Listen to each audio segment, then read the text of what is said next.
Philippa Fabbri. Welcome to the Show Your Superpower series. Conversations with engineers, entrepreneurs, creatives, founders, scientists, thought leaders, disruptors, and warriors. Here to provide insight into what differently able children can become, given the right environment, teachers, and parenting. Because just asking the right questions and listening to what our children need can turn real challenges into superpowers that can change their world. Here we go.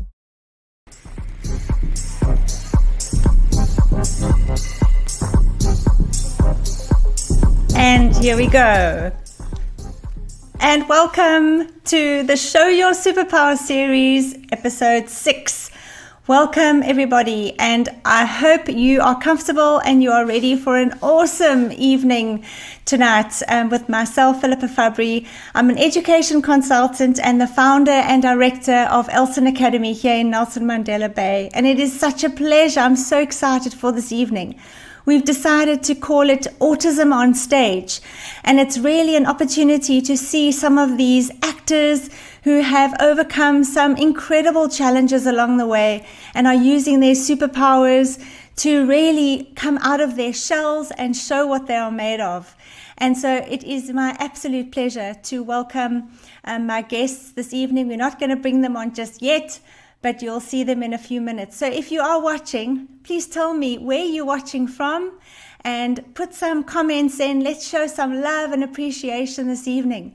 So what I wanted to say before I start is that I attended a meeting today and I was so encouraged, and I was just it was such an amazing forum. It was a meeting that was called by the mayor's office, talking to parents, talking to stakeholders about making Nelson Mandela Bay more accessible for people with disability.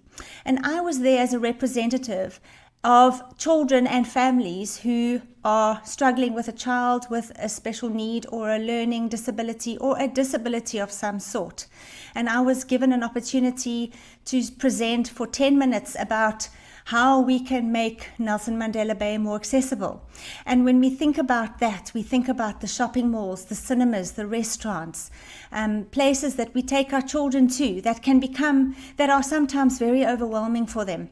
Even taking your child to a place like Warmer Park or Green Acres or Bay West can sometimes develop anxiety, and it's not the most easy thing to do.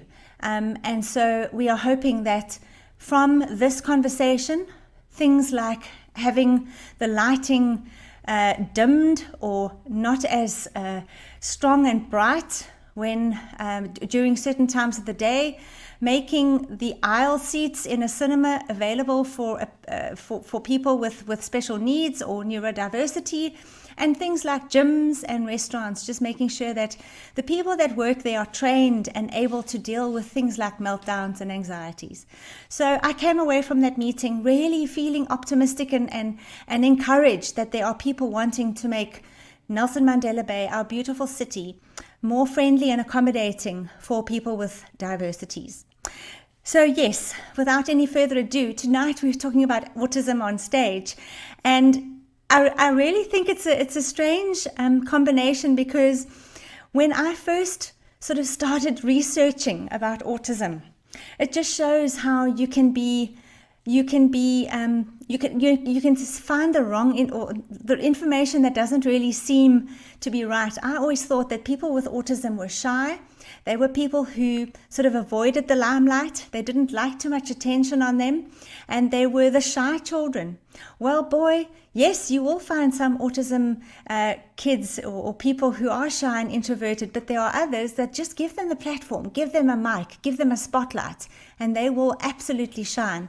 So let's have a look before we get going. Let's have a look and see who's watching this evening. So Garen, welcome. I see Angela from Cape Town. Hello. I think that's a mom. I see Joshua backstage. He's smiling. That must be his mom. Sandra, my guest from last week. Hello, welcome. Garen from Cape Town, here to support Josh. Oh, great. Stick around. Cameron from East London. Yay. Awesome. There's lots of comments coming through. I am so excited for tonight. I've said to my guests that there will be some surprises. We have to keep them guessing. There will be some surprises, but Fowler Financial Services, Angela, proud mom. I'm so happy. So happy. All right, so let's talk a little bit about autism spectrum disorder, because that's what tonight is all about. So autism spectrum disorder is a neurological condition that is, we say autism spectrum disorder, or autism is a group of complex conditions that affect the functioning, the brain, the wiring of the brain. And we talk about children that struggle with communication, social interaction, and obsessive or repetitive behaviors. So that can be something that people might notice and wonder about, but it can also be something that can develop into a superpower, because that's what tonight is all about. We are here to celebrate superpowers, which we all have. And I wonder how many of you watching actually know what your superpower is. So it's something that I've had to think quite hard about. And I think my superpower is problem solving. Because if I'm sitting opposite a parent and they're telling me about their challenges that they might have with their child, the first thing I want to do is solve that problem as quickly as possible and start bringing in solutions and interventions and strategies that'll take some of that anxiety and angst away. And I think that is my superpower, which is probably why Elson Academy was born in 2005, because we saw that there was a need for another school that can cater for children with special needs. And I wanted to solve that problem because I could see that there wasn't a school for children that were struggling. So yes, I think Elson Academy was born out of my superpower of problem solving. So yes, as I said, tonight I feel incredibly lucky that I have two guests on my stage this evening. Both have risen out of their respective challenges and are doing amazing, incredible things. So we're going to start with a little introduction for my first guest. So enjoy this.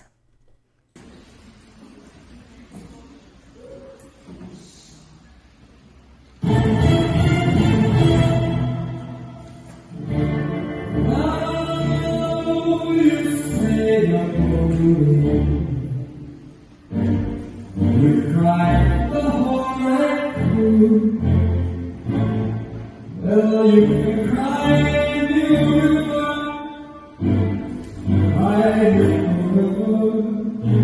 I cried wonderful.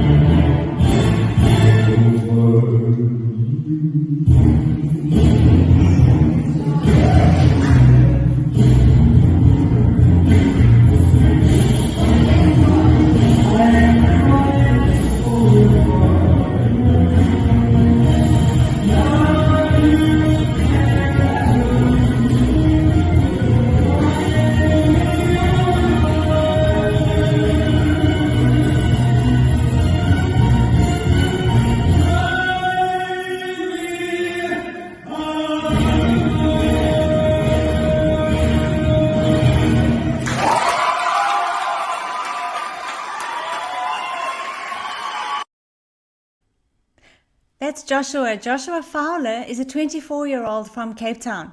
He's recently graduated from the Waterfront Theatre, and through dance and musical theatre, he has gotten his instructions to go and be a dance instructor. He's done modern and tap, and we're going to show that was one of his dances that he had to choreograph himself for his exam. And he had to do that in front of an external examiner. So let's bring on to the stage Joshua Fowler. Hey. Hey, How are Joshua. Well, how are you? Excited and nervous. Don't cry from that video. What an amazing video. I just saw so much more than just a dance going on there. So how did you prepare for that? Yeah, well, in terms of trying to choreograph it, it felt like a smooth process when I was in the studio and choreographing it. Yes, I don't know how, I can't remember how I pictured the song. I felt like it felt it good to do a dance to, and it felt mature and strong for me. And because it's Cry Me a River, and I imagine that the song is about me being hurt, and I don't need you, so you can cry me a river, and yep, and And how were you feeling? I mean, okay, I know that was a rehearsal, and you said that while you were doing that, you had all the other students watching you and giving you a clap and what have you. But when you had to do that for real in front of, hello, Michael Fowler, Joshua's dad. It's lovely to have you online. When you actually did that for real in front of the examiner, what was happening inside you there? yeah, well, technically it was a national exam, and Miss Sainsbury was the one who examined me, and I got a distinction for it. And yes, I when because technically I was doing it for the second time in that exam, I felt confident about it, and and my the person who was doing the music for me, apparently she cried when she saw it in the rehearsal, and she cried again when she saw it again. So So Cry Me um, a River, really, everybody took that to heart. yeah, like some people cried, including my teachers, even my mom. I cried, and don't cry myself. I'm very close to crying. No, no, no, we won't be crying. But how, so take us back. So Joshua, you've just graduated from the Waterfront Theatre. Take us back to primary school. Take us back to that time. What was happening? What were you like? How did you experience primary school? Um, the kind of person I was then, I felt like I was not aware of my surroundings. I definitely am not the person I am today there. I didn't think about people's feelings. I was very self-absorbed. It was like, oh, I think everything was okay, and no one had a problem with me, and there was no problem. But instead, I easily made their lives difficult because of handling the autism, especially when uh, I haven't learned enough yet. And it took me many years to get to this point in time to like go from I'm not like that person anymore. Now I've actually grown as a person and learned a lot, and now I'm the person who I am today. So, Andrew's saying, "Go, Josh." Who's that? he's my personal trainer. He's like my mentor. Hello. Andrew. So Josh, were you at a mainstream school? Did you go to a mainstream school in you're Cape Town, right? Born and bred. Yeah, yeah. In fact, Yes. the Waterfront Theatre School is literally the only school in my life that I actually graduated from. That's how difficult Okay. my school life was. Like in primary school, my Yeah. parents took me out of it after fourth grade, and my dad homeschooled me for the rest of primary school, some grades 5 to 7. And then I wanted to know Right. what it's like to be at a high school, and then I went to this a small school that had the same curriculum as the homeschooling. So it's like homeschooling, but the difference is it's not in my home. Right. And I was there for 2 years until they closed down. It's from a long story. And then after that, I went to another school, which is very small, but it was a bit more mainstream. And I had a very difficult time there because a lot of people defined me that I was gay only because I was a dancer, and that was not the case. And people made fun of me, and they played jokes on me that went on and on. I'm like, okay, seriously, this is not funny anymore. It's actually annoying me, and everything. And I struggled academically. I tried very hard, but instead I keep getting 30 or 40% no matter how hard I tried. And and then eventually, my parents are like, you know what, enough is enough. And then I actually left, and then I went to a small tutoring center, and I was going to be there for my last 2 years. But instead, became something changed into something amazing. At the end of the year, my mom saw this male department at the Waterfront Theatre School, and she thought I could go there part time. And I auditioned for part time, And then suddenly they were like, they were discovered me through the part-time that I should be in a full-time program and I don't need a matric. So in school, I had 11 years and I started a year early in a tertiary environment. So I had Wow. big shoes to fill in terms of being the first person with autism in the world to get the dance teaching qualifications according to the ISTD headquarters. And there's an ISTD magazine article on the website on istd.org about my story that I'm telling you now. And yep, and to yeah, so yeah, it took like a lot of difficult times, Right. lots of hurt and rejection and manipulation and being defined and everything, and and I managed to prove them wrong before they always a lot of people put me in a box just because I'm different, and I had to find ways that took a long time, but it was much harder for me to find a way to get myself out of that box so I can prove them on, like, this is what I'm made of, and I don't deserve to be in that box. And eventually, I kept climbing in a mountain again and again and again for like 6 years until eventually I managed to get to the top. And I felt like when I did that dance that I just that was shown there, I just felt like you know, I just felt like I finally reached there. For once, I'm visible. For once, I proved them wrong. For once, I'm recognized about how hard I had to work to get to that place I was now. Um, So when did you realize that dance was your platform to teach it all others about you? it all started with my speech therapist when I was a kid. She is like a second mother to me, and my mom is best friends with her for years, and they're still friends to this day. She moved to the UK, but they're still friends to this day. She loves autism. She went to autism conferences in the UK every year, and so that's one of the reasons I think my mom is friends with her, and yeah, they're like BFFs. And anyway, I couldn't speak until I was 4, so that's one of the reasons why I went there. And she said to my parents that she recommended tap dancing because it would help my visuals and the rhythm and the counting. It would be very good for my thinking, and her daughter was going there as well. So I went there, and then eventually over time I ended up loving it, and then tap became my life.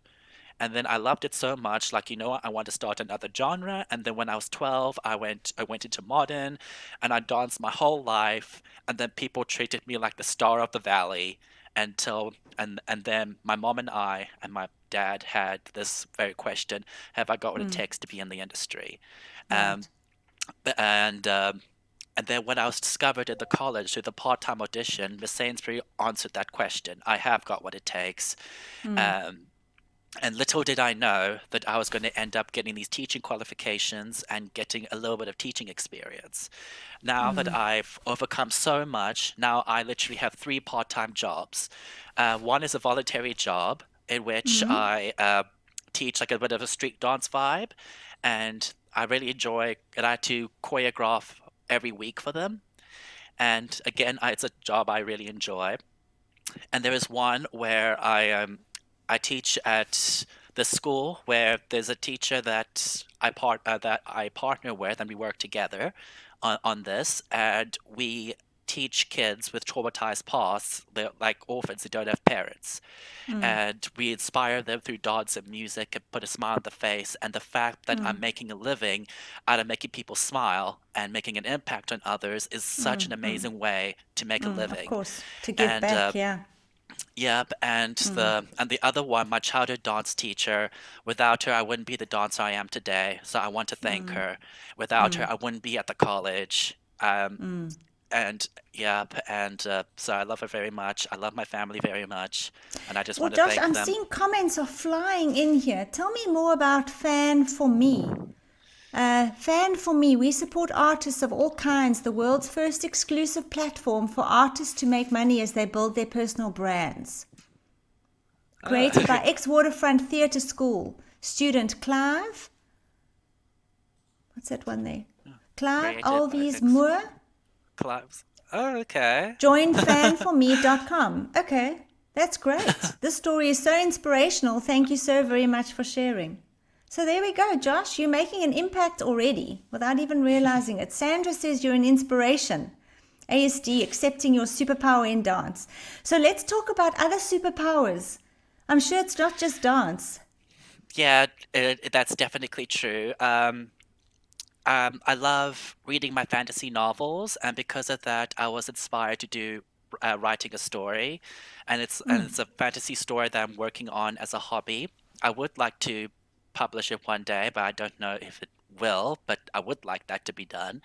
Yeah, it's a story about a world divided into three cities in which every year kids, young adults between 16 and 18, go to this island to train in the arts of survival and combat, like swords and archery, or how to survive a situation, because there will be an evil master that will return one day, and when he turns that on that day, the world would be ready and waiting for him, so it wouldn't be a surprise. Yep, and So we're going to wait for that to be published. And hopefully. then, so obviously writing is your gift as well. Yeah, I've been inspired by books, I've been inspired by movies, and especially Tolkien, the writer of The Lord of the Rings, because he created a whole world for himself, and Yes. that just inspires me to create a whole world for myself. Yeah, and I also like writing poetry in a way that it's like a musical journal or a musical diary for me, where I write down all my experiences, all my emotions, everything, just letting it out based on based on expressing hurt, expressing following your dreams, expressing I don't need those people who hurt me, I'm better than what they give it credit for, basically anything uplifting me. And yep. Yeah, Do you so want I to have share got one of those poems with us? yeah, I have got two to share. This one is called I'm Still Me. Say what you want to say, I can always ignore. My heart can be sore, yet all is okay.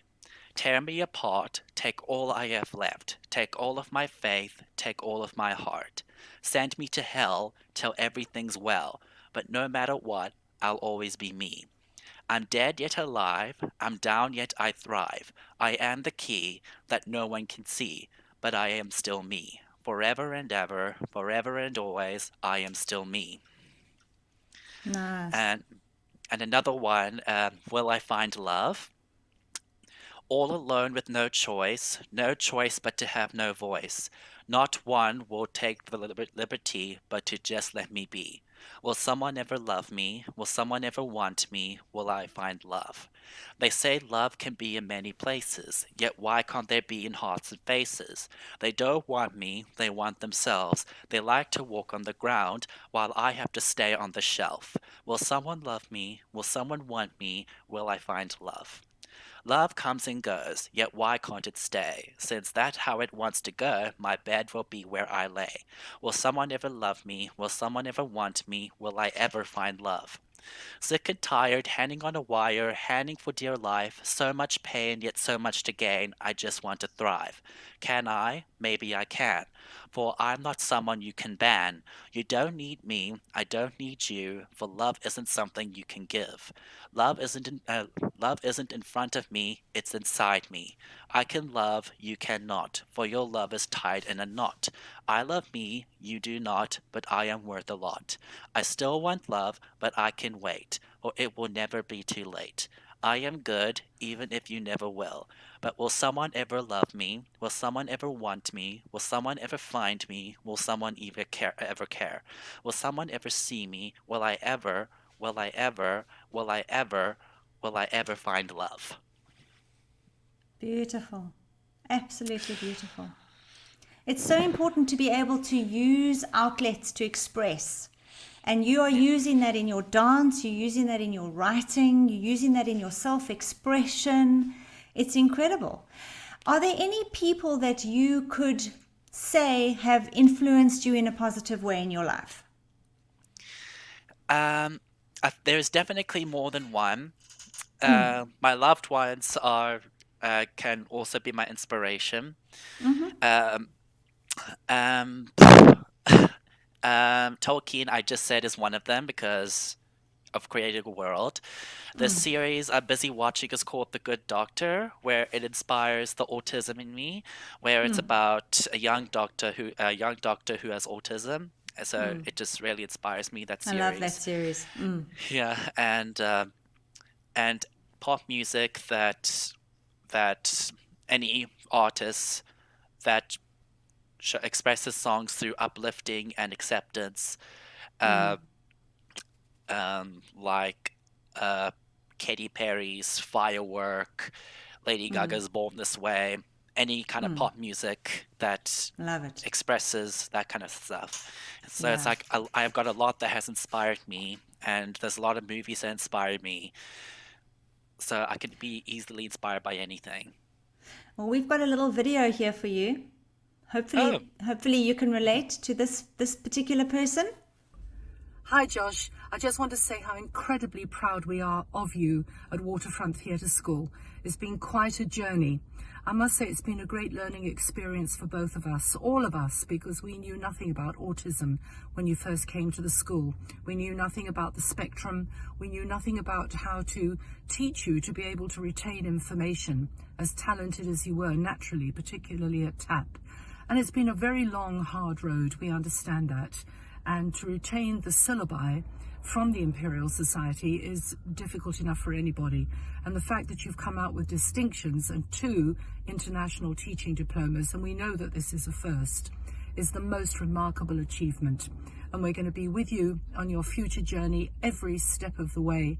And all I can say is thank you for being such an inspiration to other people around you. Thank you for sticking it out and showing what can be done with sheer guts and determination, that the sky is the limit, and no matter what the obstacles are, with perseverance you can overcome them, and you've certainly done that. Well done, Josh. Oh, wonderful. I mean, I have to say that Delia is probably one of my, I grew up and she was somebody that I used to look up to because she's such a celebrity, isn't she? But yet so down to earth, such a beautiful soul. So I just felt I needed to contact her and give her an opportunity to also, I'm trying hard to hold it together. I popped a tear earlier, so I've had my rehearsal. I'm good, I'm strong. So how cool was that? No, that's beautiful. And Danny says a very powerful poem, Joshua, a message in there for everyone. Thanks for sharing. Chantel says, go Josh, what fantastic achievements, and I loved your poems, by the way. So amazing how many people will be positively affected by our interview tonight. So Josh, you've graduated. What is your next step? Where are you going from here? Well, yeah, my dream is I want to be famous. Of course. Who doesn't want to be? Who doesn't? Like, I want to travel the world. I want this world that I just showed you right now through reading, writing, choreographing, directing, any form of creating a world through dance and music, theater and film. I want to don't just express them in one building. I want to express it through the world and make a difference and make an impact. Make a difference, yeah. Like what you have received, give back. Give back to the universe. Whatever you get, give back. And I think I have a feeling that you're somebody that will do that. You will give back double what you receive. And I thank you for being my guest this evening. And I'm sure that we will stay in touch. And please, when you do get famous, remember us humble people. Okay, thank you so much. Stick around. We're going to introduce our next guest in a minute. So that was Joshua Fowler, and what an incredible young man he is. And kudos to his family, kudos to his teachers, kudos to the people who believed in him and gave him an opportunity to really shine and to develop his superpowers. And my next guest is Damon Briceland. Now, Damon, I've known since he was probably about, 8 or 9 maybe. He went to school in PE, but he's moved to East London, and that's where he is now. I think he moved to East London at about the age of 14. I'm sure he can tell us about that. He's always had a keen interest in drama and theatre and film. And he says that when he joined his school's drama club, he has never looked back. He was exposed to the stage and he was given the opportunity to shine.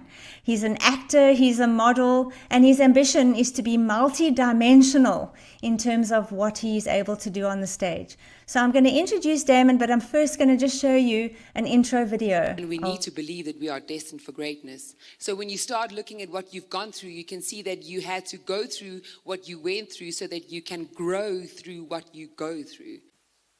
You understand? You are telling me that you understand? No, you don't understand. You think just because you have a fancy PhD and a frame certificate on the wall that you magically know what I'm feeling? How ignorant could a therapist possibly get? You're just doing your job, making your money. You probably never cared about anyone in your whole entire pathetic existence. But I do. I care. And I care too much. And every time I see a woman who slightly resembles my mom, I wait hoping that it's going to be her. But then I realize no matter what I do, she is not coming back. And I can't even bring myself to cry. Because the moment I cry, that is the moment I acknowledge that she is gone. And I refuse to do that. Tom.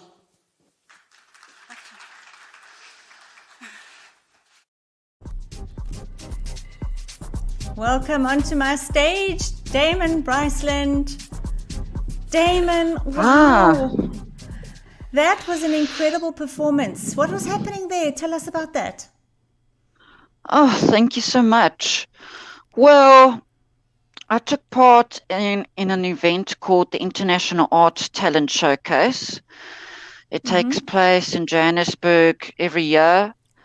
And I performed a monologue in front of talent scouts from overseas. Yeah. But last year, like idols. But like idols. Yeah, it's a competition that's a lot like that. The director of the event's ambition is to create opportunities for aspiring actors, singers, dancers, models. So she puts on this event every year so that they can have the opportunity to show what they can do, and to connect them with international opportunities. That's amazing. As well, to get them amazing. some exposure. Yeah. So I see Cameron is saying good luck, Damon. I see Saint Parade music. Good luck, my friend Damon. I see, who's that? So proud of you. Okay, I think that was for Joshua. Hello, Damon. Proud old teacher watching. We'll keep you guessing as to who that is. So let's go back to that time, Damon. So you were a little boy that came along to Elson Academy. I think you must have been, help me, what grade did you start with us? Okay, I started in the lowest grade, grade R. I was like, in the year 2006, that was like a year after you started the school, and when Miss Russell was still there.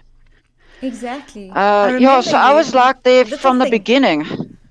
You were. Yeah. You were. So I was about 6 or 7 years old there. It was about six, about 6 years old. Yeah, I remember you were little. You were a little thing, but jeepers, you were bright.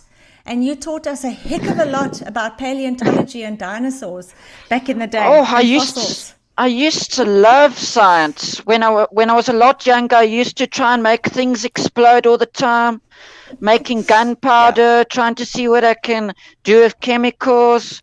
And I used to love, I was so fixated on those particular interests, you know. So let's and I just love talking about it. Okay, we're going to give you a sneak peek about... Okay, the name's Damon Briceland. And I have discovered this goo in a meteorite. I don't understand. It's not really turning into how should I say it? A liquid. Something's happening. It's liquid. The pressure is still on it. You see, and I think most of the liquid is out now. And you see now, look what's happening. The pressure has been released. So, this is a very cool discovery. What I did was I took meteorite dust, and what I did was I took some clay. What happened was I heated it up at 1000 degrees Celsius, and it heated up like to this green glass. Then this green glowing goo jumped out of it, and then I discovered life. It's a single-souled creature, and it's probably I discovered that it is a resemblance of green-blue algae, and it is a very cool creature. And you see, algae has been around since the beginning of time. First, you see the Earth. There was something called the Big Bang. It was a star, it exploded, and then what happened was the Earth used the leftovers, and then what happened was it eventually created over billions and trillions and millions of years, and then eventually it's cooled down, turned into a solid, nice green-blue planet. First there were microbes, then there were early fish, then some amphibians, and then reptiles, then most of all the dinosaurs. Oh my! It's actually 3.6 billion years. Yeah, I was 8 or 9 there. So that was the NS lesson, and if I can remember correctly, Miss Penny was your NS teacher. And what would happen? But she was our English teacher, as well. Yeah, she would start the lesson, and then she would introduce what the topic was about, and then you would stick your hand up, and you would continue the lesson because you probably knew so much more than what was coming out of the textbook. There's a message from Mrs. Max. Mrs. Max. Yeah, you know, I think sometimes I irritated some of the students sometimes because I used to get so excited about particular topics that I would talk over them, you know, sometimes on certain occasions. We had a little nickname for you. I think your nickname at school was Professor. Because you did know a lot. I mean, let's face it, you knew a lot. I just had my tracksuit on so that you could see. There we go. Oh, I remember those tracksuits. Yeah, I can't. There you go. So that was your tracksuit. You had your tracksuit on in that video. So let's go back to those days. So let's go back to Elson. So you came along and you were one of our first students. Were there any? Okay, we knew that you loved science. That was one of your favorite subjects. I loved shiny things. Yes. As well. Yes. I was fascinated by gemstones. My father collected gemstones, and he passed on that interest to me, you know.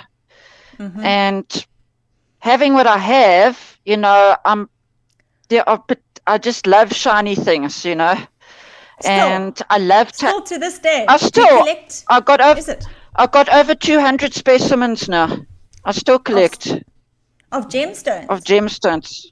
Yeah, wow. I got 3 cabinets. Wow, amazing!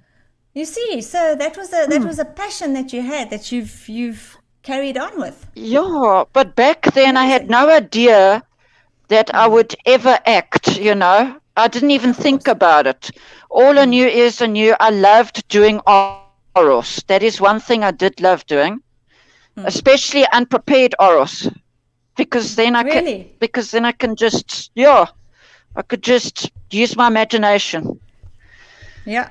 And Damon, do you remember we had a talent show once as well at school, and you did a presentation about was it your frog? I used to have 3 frogs because I used to be very obsessed with exotic animals. I used to breed all sorts of creatures. I used to breed hamsters, chameleons, and frogs, all of those things. I remember. And it was an incredible presentation. For a child your age, you came along and we entered you in the talent show at Elson Academy, and you did this whole presentation, and even the adults in the audience were like, they couldn't believe the knowledge that you had at that young age. So, well, you know, I think just you'll be good at something you're interested in. If you're interested in something, you'll be good at it.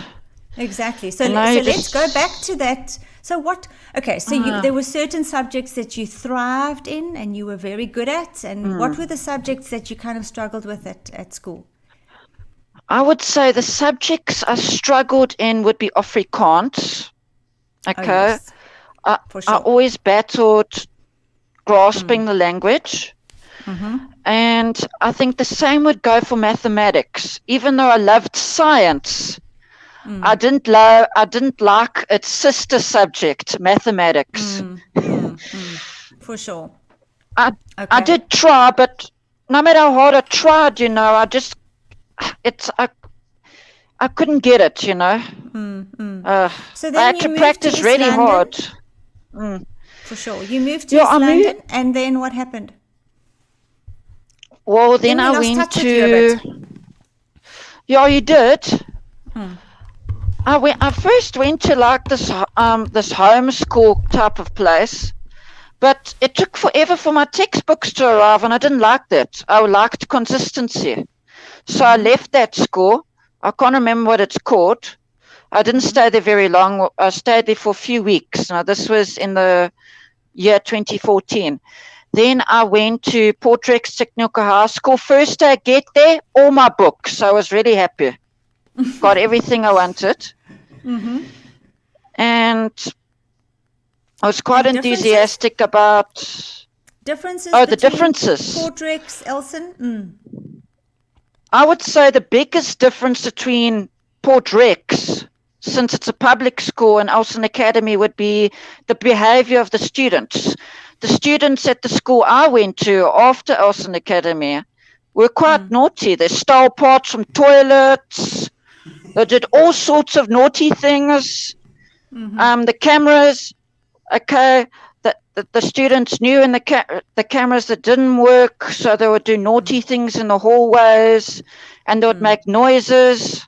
I had to adapt to all of that because I was in an environment, a more controlled environment, where the students got more attention, which was at Elson Academy, and there was much more discipline. Then I went into an environment where there is less discipline because the students get less attention because there's a bigger variety of students.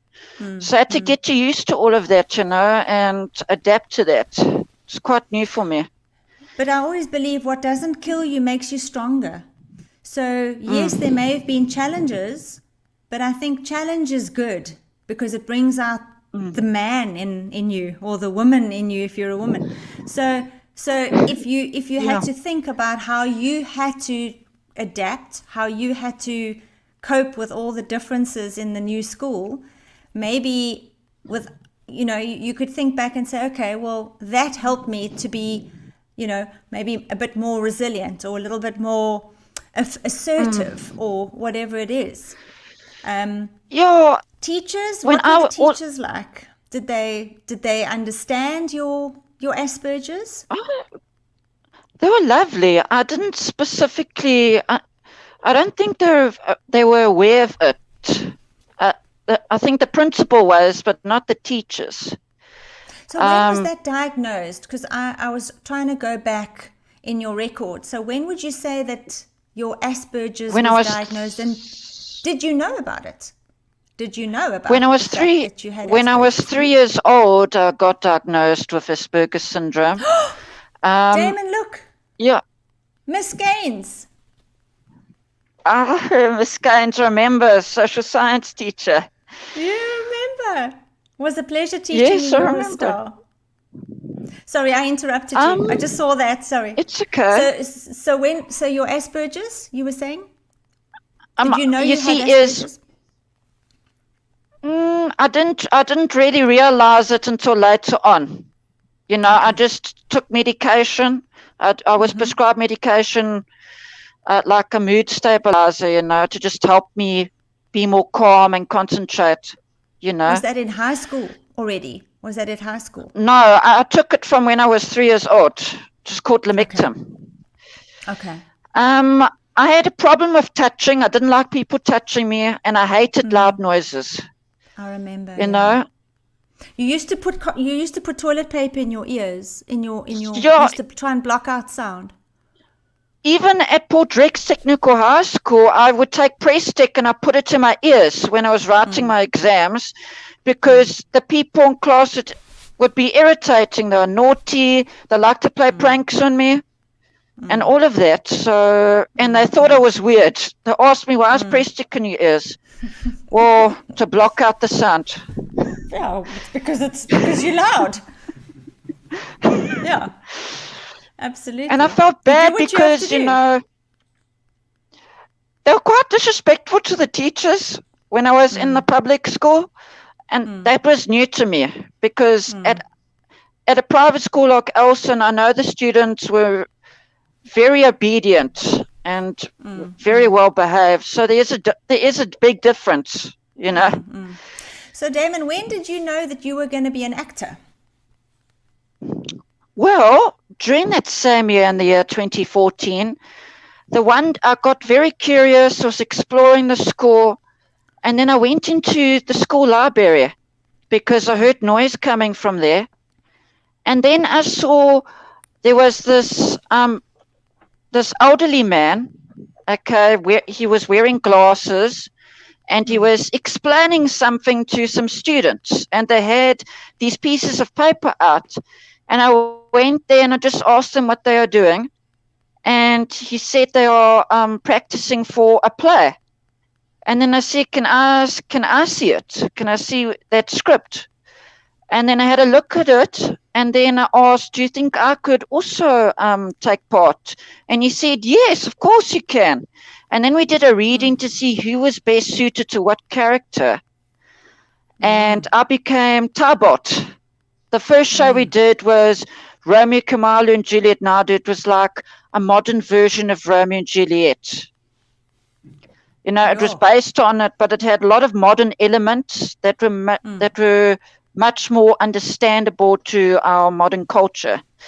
It was written by Jennifer Briceland Moorcroft. She's a local playwright and director here in East London as well. Okay, so that was your taste of theatre, your first taste of being on stage for real. And then the rest is history. And the most surprising thing is, it turned out that this man, Mr. George Montjoy, the director of the play and the rest of the productions that we did, worked with my father when my father was younger. So it was quite interesting, like time repeated itself. Crazy. And not only that, I pursued karate as well, because I took an interest in martial arts. Bruce Lee in particular, I watched his movies, and that inspired me, so I wanted to give it a shot. And surprisingly enough, I got the same sensei my father did as well, because he also did karate. Wow. And the universe is strange, eh? And any it's a small mentors, world. It's a very small world. Any people that have influenced you, besides teachers, but what other influences or mentors do you have? Well, I think the one person that has inspired me a lot is my current teacher. She's my vocal coach, because recently, a few months ago, I decided I want to improve my singing. And her name is Nassim from Renswick-Bolt. I work with her once a week, and she always has faith in me, and she always encourages me. It really gives me a big boost, you know. Okay. And I enjoy it. And, you know, I might not be like the best singer or anything like that, but the great aspect of doing vocal training is it helps improve your vocal projection when acting. And well, that's one thing. And then the other thing you've been involved in is modeling. Oh yes, I did. I was involved in a modeling show. It was we did it in January, at the beginning of this year. It was hosted by Kerry House. At the Arts Theatre, just before the Arts Theatre got sold. Yep. So the whole objective of the show was to get people to model in outfits, because they were having a fundraiser so that they can raise money to put aside for a new theatre. So that was quite exciting. I think we've got a message from Miss Kerry Howells for you. Damon Briceland is a very quirky, passionate, enthusiastic individual. I had the pleasure of working with him on a modelling show. It was an auction, and his very vivacious personality made sure that we reached some of the top prices with the outfits that he was wearing. In particular, a very vivid jacket. He came barging through the curtains, run down to the front of the tee, did a whole pirouette, and disappeared again backstage. He was amazing. Amazing. You reached all your targets for fundraising. That's awesome. That's awesome. It was fun. I also, because I wanted to do extra well, that they had a lady that taught a little bit of modeling, some of the basics to the people who did modeling, and I did a few extra lessons with her a few days before we did the show, so that I could prepare for it. I can see that, Damon. I mean, you're a hard worker. I think you've always been. Anything you put your mind to, you're going to give 100%, if not more. And that is a real character trait that will only stand you in good stead, no matter what industry you go into. That tenacity, you know, that determination to give your best, to give your all. And you've always been like that, ever since you were a little boy. So I think we're heading to the end now, but I want to finish with two last questions. And I want you to think back to your little boy in that green Elson tracksuit talking about the Big Bang Theory. Okay. And the little boy that you were, and all your challenges that you may have had, I don't know, socially, dealing with people teasing you and trying to find your place in the world. What advice would you give your 10-year-old self if you had to think back? That is a very good question. If I had to face my 10-year-old self right now, I would tell him to not take everything to heart that people say. Because one thing, even today, I have to remind myself to not take everything everybody says to heart, because in this world, not everybody's going to agree with what you're doing, which is okay, because that's what makes life interesting. If everybody liked what you're doing, then it would be boring, you know? Absolutely. So, 100%. So I realized, you know, there are going to be people that are going to put you down, you know, they're going to disagree with some things you do, okay? But that's okay, because I would tell him to push on, okay, and to not let it get you down, harness that emotion, and be creative. Yeah. That's what I would tell him. Absolutely. And parents, I mean, there are parents watching, okay? There are parents who have children with autism and with challenges like you had. What advice would you give parents on how best to support their kids?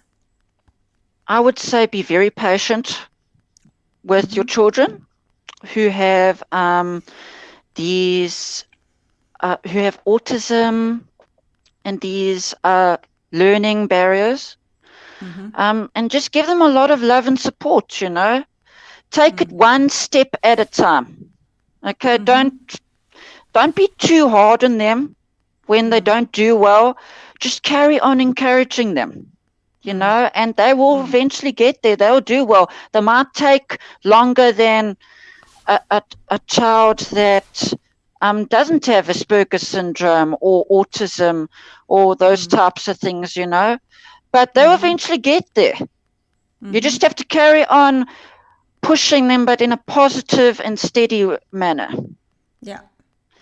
I think you're amazing, and I thank you you have taught us all a lot about different needs and people with different needs, and to never give up. And I think if you've got parents who never give up, and you have teachers who never give up, you can't go wrong. But thank you never give up no matter what. Absolutely. Joshua, thank you so much. You want to pop onto the stage and say goodbye? Thank you so much, both of you. You are amazing, incredible, gracious gentlemen, and all the best in your careers going forward. Thank you for being my guest this evening. And I see there's a few more. We're going to put you backstage. Let's just see the last comments. Wise words, Damon. Thank you. These two young men are simply amazing, so encouraging, and just so themselves. Love both their positive attitudes to life. Well done. Thank you, Sandra. There's Mrs. Max. So wonderful to see what you are accomplishing. Amazing. So well done, guys. What more can I say? You're amazing. You're amazing. All of you. You're just amazing. So good luck in your careers. And thanks everybody for watching. Thank you so much for watching. Next week we are doing Q&A with myself and Danny Ahing. We're talking about pathological demand avoidance, PDA, under the autism spectrum. If you don't know what that is, come watch. See you next Wednesday, 8 o'clock.